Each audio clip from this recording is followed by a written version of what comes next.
Mesdames et messieurs, ravi de vous retrouver pour ce nouveau journal de la rédaction sommaire de l'actualité.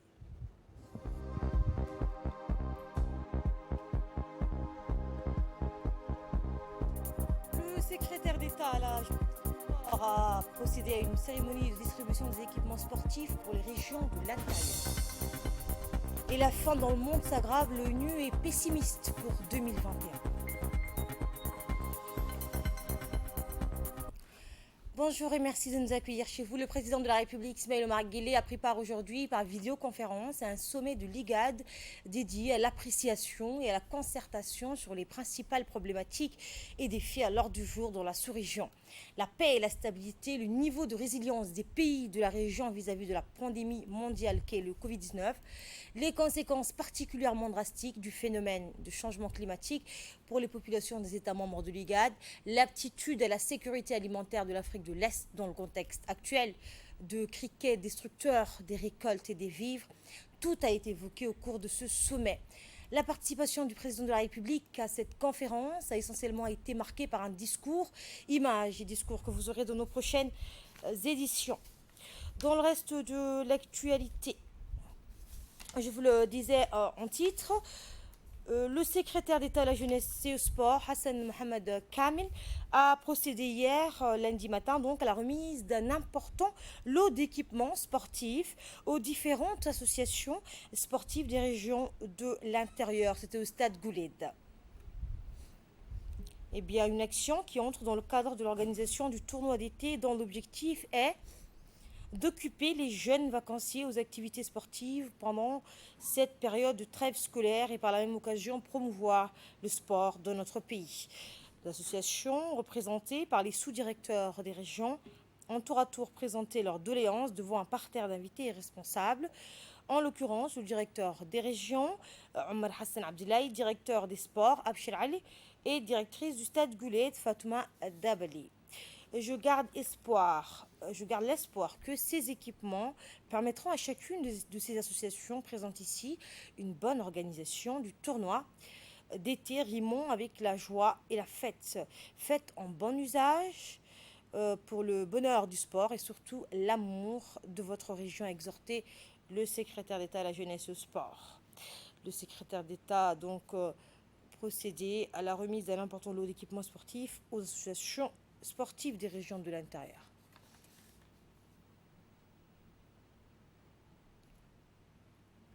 Un atelier de réflexion sur le décret d'application de la loi portant à protection, prévention et prise en charge des femmes et enfants victimes de violences est tenu hier au sein de l'UNIFD. Eh bien, cet atelier organisé par le ministère de la Femme et de la Famille avait pour objectif de réfléchir sur la présente loi qui a pour objet de lutter contre toute forme de violence faite aux femmes et aux enfants en République de Djibouti. Eh bien, l'objectif de cet atelier de réflexion sur les décrets d'application, cet atelier a vu la participation de la secrétaire générale du ministère de la Femme et de la Famille, Anissa Hassan Bardan, des parlementaires et des départements ministériels et autres institutions publiques concernées.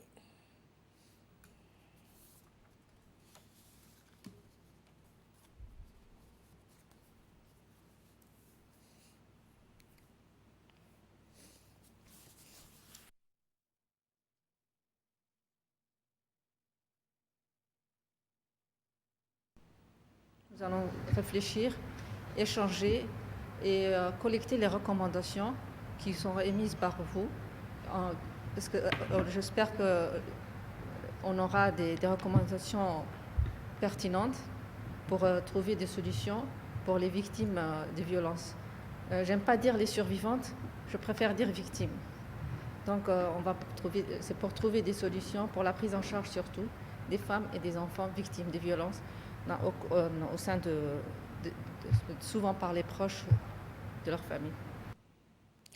Et sans transition, le ministère de la Femme et de la Famille, en collaboration avec l'UNICEF, a organisé ce matin l'ouverture d'un atelier de formation visant à aider les planificateurs et les gestionnaires des politiques et des programmes gouvernementaux à cerner des dimensions essentielles de la petite enfance et développer des compétences en métier de formulation de politique et programmes intégrés et compréhensifs pour le développement de la petite enfance. Cet atelier a été présidé par le conseiller technique du ministère de la Femme, Ismaël Mohamed Ismaël.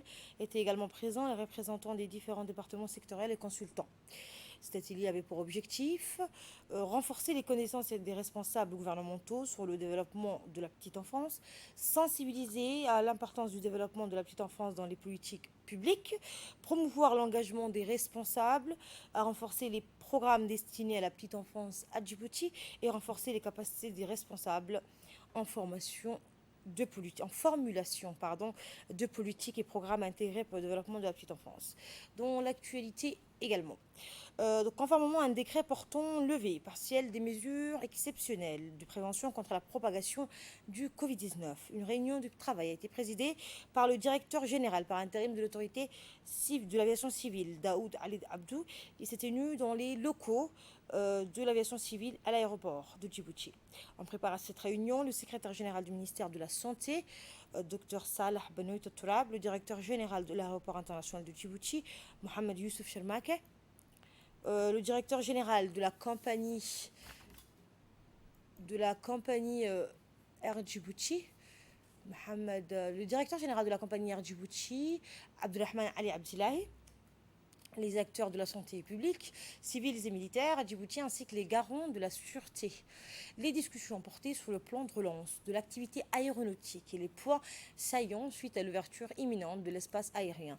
Les parties prenantes se sont mis d'accord sur l'élaboration d'un guide spécifiant toutes les mesures sanitaires obligatoires à l'aéroport international de Djibouti, au départ comme à l'arrivée. Enfin, ce guide sera adressé à l'intention des compagnies aériennes de la place et l'exploitant. Écoutons l'intervention du directeur général de l'aviation civile par intérim, Daoud Ali Abdou. Nous sommes aujourd'hui réunis à l'autorité de l'aviation civile afin que nous vous présentions les mesures de relance pour l'ouverture des vols internationaux de passagers au départ et à l'arrivée à l'aéroport international de Djibouti. Nous vous remercions tous d'être tous venus aujourd'hui. Nous avons les entités en charge de la sûreté de l'aéroport, de la sécurité de l'aéroport, mais également nous avons la chance d'avoir aujourd'hui les autorités sanitaires afin que nous puissions mettre ensemble toutes les mesures afin d'éviter l'entrée du virus par le transport aérien. Donc aujourd'hui, à l'aviation civile, conformément aux exigences de la réglementation internationale de l'OACI, nous avons le projet CART qui parle de la relance de l'activité du transport aérien et l'OACI pour une première à travailler avec l'OMS pour mettre en place des recommandations et nous donner des orientations afin que nous puissions, que cette relance se fasse de la meilleure des manières. Nous avons essayé d'adapter à Djibouti, selon le contexte national, nous avons essayé d'adapter toutes ces mesures par rapport aux installations, aux équipements et aux moyens que nous avons à disposition en République de Djibouti. J'ai à mon côté le directeur général de l'aéroport qui a vu avec moi toutes ces mesures. Et aujourd'hui, nous allons vous présenter toutes les mesures que nous avons prises pour qu'il y ait une coordination de la meilleure des manières pour gérer tous ces flux et éviter au maximum d'éventuelles contaminations. Je voulais juste rappeler que le maître mot à compter du 7 juillet sera la coordination entre toutes les entités autour de cette table parce que nous avons des objectifs communs. Pour vous, même si c'est qu'on évite que des passagers contaminés entrent sur le territoire, nous avons également des impératifs de sûreté et de sécurité à l'aéroport que nous ne devons pas négliger. Et aujourd'hui, nous avons vous présenter toutes les mesures que nous avons mises en place à l'aéroport et en coordination avec vos services. Le ministère de la Femme et de la Famille, le ministère des Affaires sociales, poursuit conjointement avec le secrétariat d'État en charge de la décentralisation les opérations d'enregistrement et d'enrôlement biométrique dans le Nord, à savoir la ville de Buck. En effet, les équipes techniques sillonnent ainsi les différentes préfectures et la périphérie de la région. Cette mission vise à finaliser le processus d'identification et d'enregistrement des bénéficiaires du programme national Solidarité Famille. L'enrôlement biométrique des ménages se fait dans les localités préalablement identifiées. Ainsi sont collectées les informations biographiques, biométriques et les données socio-économiques de l'ensemble des membres. Il est à noter que c'est dans le cadre du programme national de solidarité famille, programme d'envergure nationale visant à l'amélioration du capital humain, couplant ainsi transfert monétaire et mesures d'accompagnement. Dans le cadre de la riposte contre l'épidémie, dans la pandémie du Covid-19, le Conseil régional de Boc a organisé hier une cérémonie de distribution de 1400 masques à la population locale.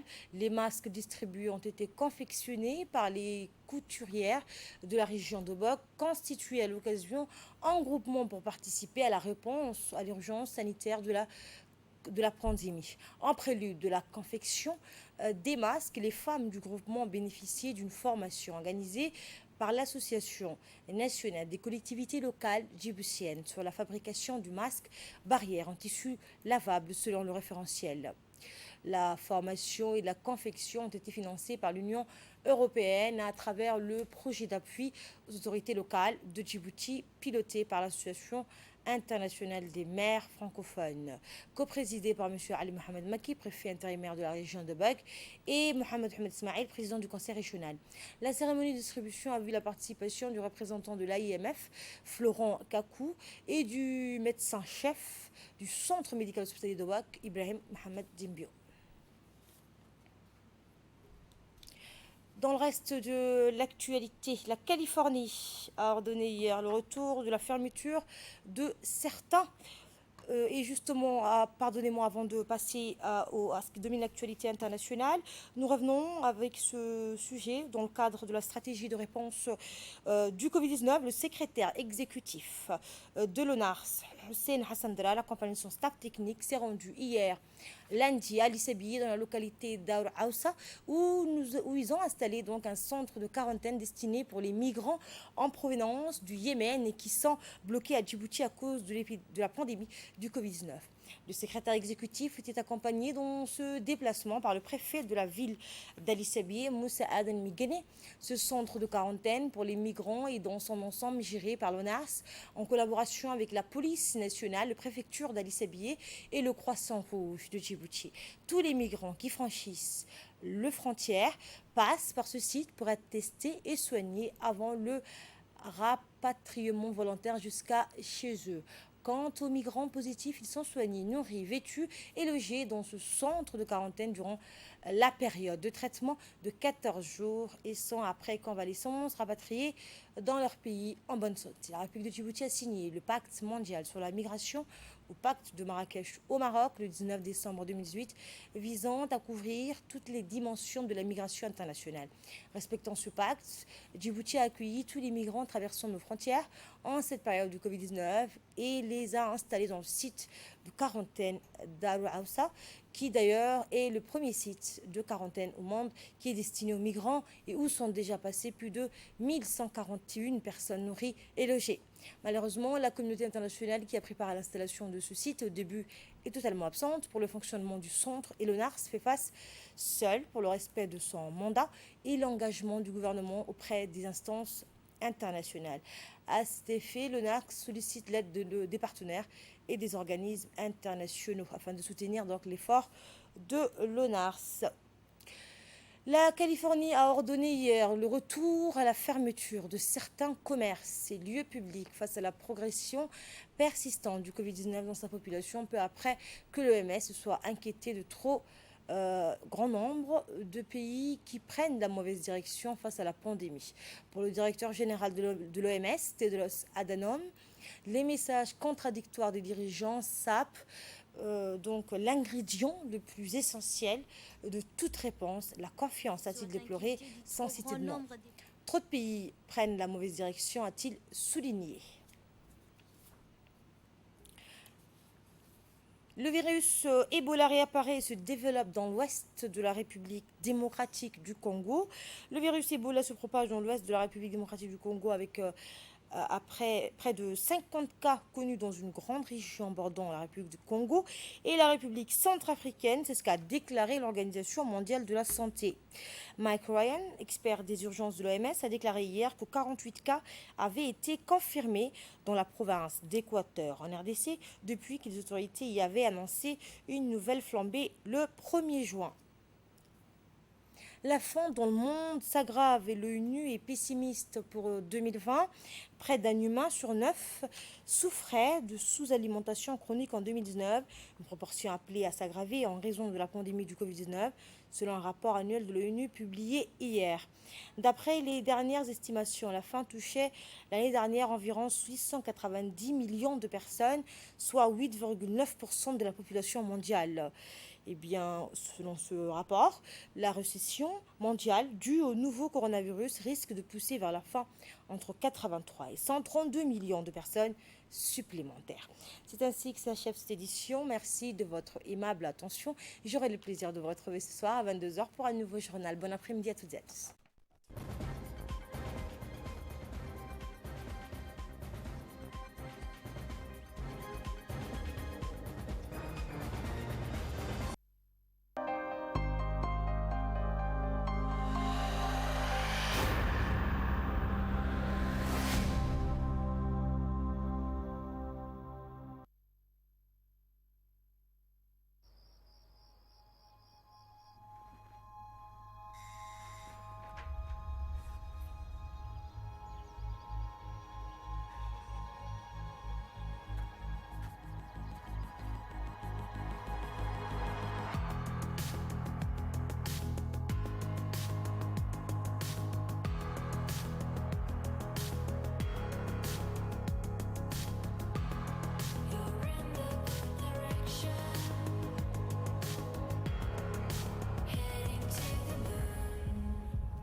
So long.